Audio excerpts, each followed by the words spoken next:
Kokoro Connect was one of the first times I truly stepped outside of the shonen sphere. Before this, my first deviations from the typical shonen was The Promised Neverland, and the show falls under the categories of slice of life, comedy, supernatural, drama, romance, and school according to my anime list. So not the typical show you'd expect a shonen scrub like myself to enjoy, but nonetheless I thought it was a good show, and before I continue I need to say I enjoyed it and would recommend to pretty much everyone. However, today I'd like to talk about some things the show did right, wrong, and what I thought would have been better. The video will have spoilers for the anime, however I don't bring up any major plot twists. The synopsis by My Anime List says it's about 5 students who randomly switch bodies, which is exactly what the show should be, and what you would say it is after 5 episodes, at which point the show takes a turn. The show has 4 pretty distinct arcs, despite only being a 1.5 season anime. The first arc was by far my favorite, and the one I think the show should have focused on the most. The supernatural phenomenon is about switching bodies between members of the group at random times for usually short durations. The second arc was pretty good, however, I felt kind of salty about ending the body switching arc, but by the end, I had really started to enjoy it. Unleashing uncontrollable desires was a supernatural phenomenon for the second arc.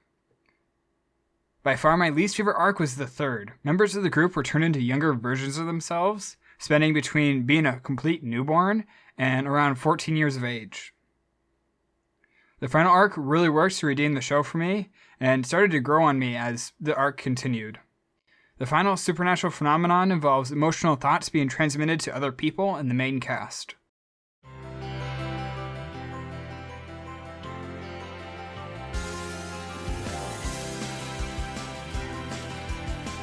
This is also one of the few times I noticed the soundtrack isn't in YouTube's copyright algorithm, so I'm going to risk it for this video.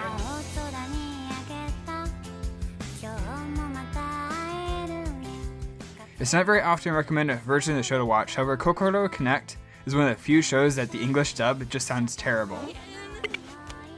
Hello, is this Taichi? Yeah, that's right. I'm sorry dub fans, but I recommend switching to subtitles even if it's just for this show. I do have some criticism for the show as an entirety, and that is that some of the characters are pretty flat. And by characters I mean primarily Taichi and Aoki. Some of the other characters don't have as much of a home life, but they're still better rounded and have more distinct personalities when compared to these two. Also, I believe the show is aware of this because it beat me to the punch, and in episode 14, about 3/4 of the way through it, they actually say that Aoki is the most boring one. You're so worthless and ultimately boring.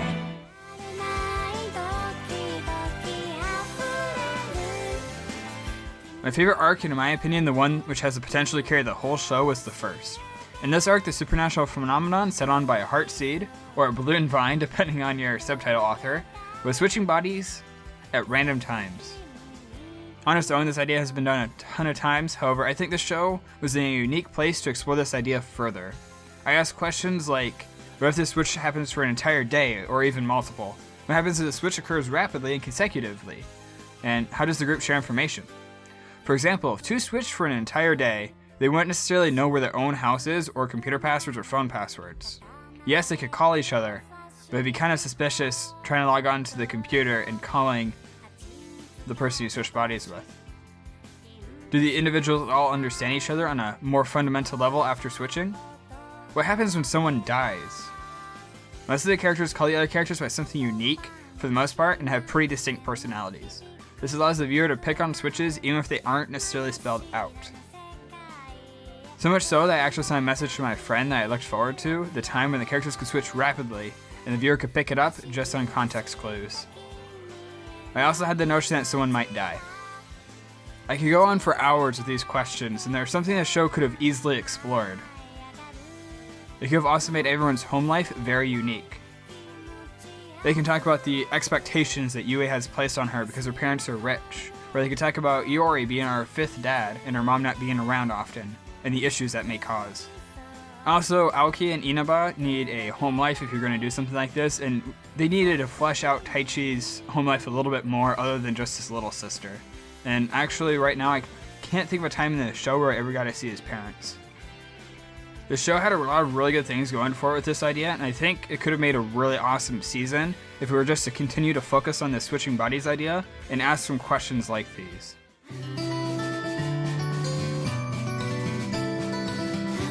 The second arc has the members of the group having their desires unleashed. It has a thought or action that you may think of suddenly becoming impossible not to follow for a couple seconds. At first, I didn't really see how this would cause conflict, but once I finished the arc and looked back, I really enjoyed this one. Did a good job of diving deeper into some of the characters than the first one did, and built this world a little bit more. Inaba had her motivations and flaws explored the most during this arc, and it was a nice change of focus from Nagase. It was also nice to see a little bit more into Yui's home life, however, we don't get to see any conflicts in her home life. This arc worked more to grow its characters as opposed to the first arc, which spent more time setting them up and less time on growth. Heartseed is still a cheap plot device, which personally I don't mind, but he feels oddly more fleshed out in this arc, despite the characters never truly learning more about him. I think it has to do with the way he feels more down to earth, and feels less of a god in this arc. He's given the opportunity, answers more questions, he has an actual motive, and he appears just a little bit more. Unleashing Desires could continue and have been developed a little bit more, but I think the execution was great and it wasn't left asking any questions or sitting on ideas unlike the first arc. During this arc, the story was pushed forward quite a bit more, which was a nice change of pace to the first arc, which felt somewhat stagnant story-wise despite the lack of ideas or concepts. In the first arc, nobody really changes or moves through life, and it might simply be because relationships don't move and there aren't any established times.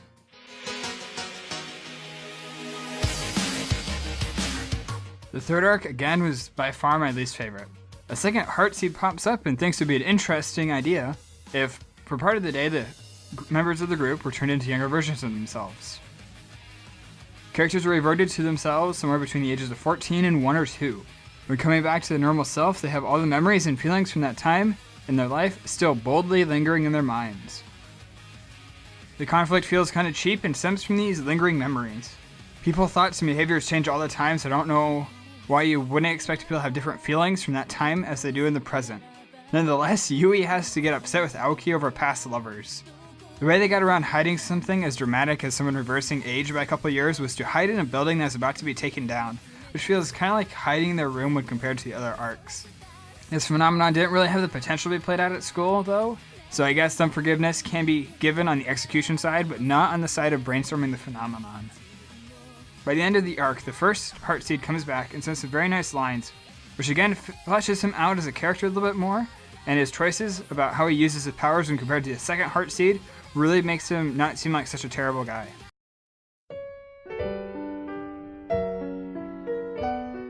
The fourth and final arc of Kokoro Connect redeemed the show for me and does a pretty good job overall. I think it's definitely far better than the mess of the third arc. The supernatural phenomena in this arc involved the transmission of emotions, though it behaves more like thought transmissions in emotional situations. Again, at first I didn't really understand how this would create conflict, but it did, and it makes something of an interesting story, pushes the plot forward, and resolves the show. Except the whole Inaba getting kidnapped thing that felt a little odd. The story switches and focuses on Nagase again, which calls back to the first arc quite a bit. Unfortunately, Heartseed takes a little bit more of a sideburner role in this arc, but he's hanging around in the area and hasn't been totally forgotten. The story ends on kind of an odd note since it also ends with the school year. It makes me think it might be part of the reason the third arc was so bad, since it took place over winter break. I know the creators probably wanted to leave the show open to another season, but it would have been nice to push it as definitively more phenomenon happen or they are completely done. A little bit more retrospective would have been nice also, but being introduced to anime through Naruto to some extent, I really like the journey the characters go through as much as the end goal, but maybe the show just wasn't set up for making one of those montages.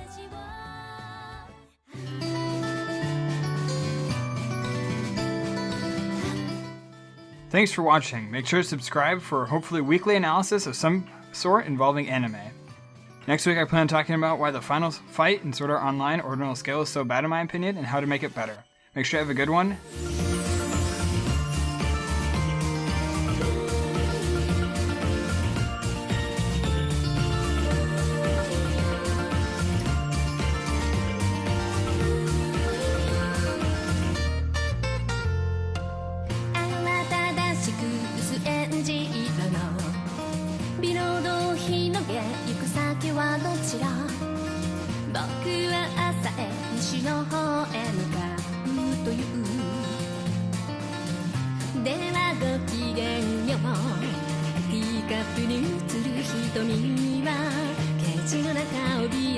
兎みたいきっと入れ忘れたクザとのせいそれは知らない愛の甘みまだ今夜明け方の空本当に大切なものがあるのかしらこの痛みやまだ居場所が当たり前って思っていたいつかだったりするのかな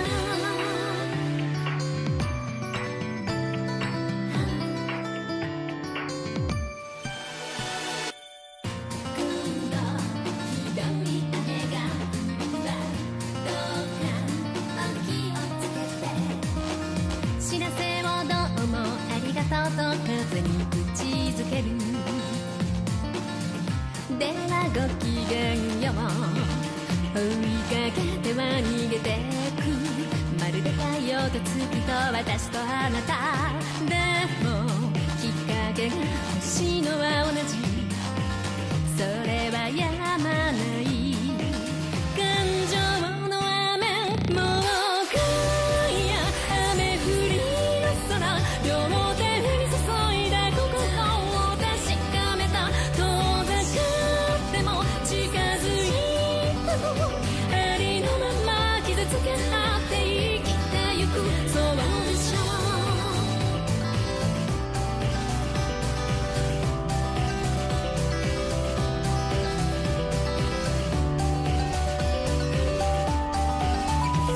あなたは嫌うでもなく憎むでも拒むでもなくきっと愛し愛されるために生きてるそれはわがままではなくておごりに自信で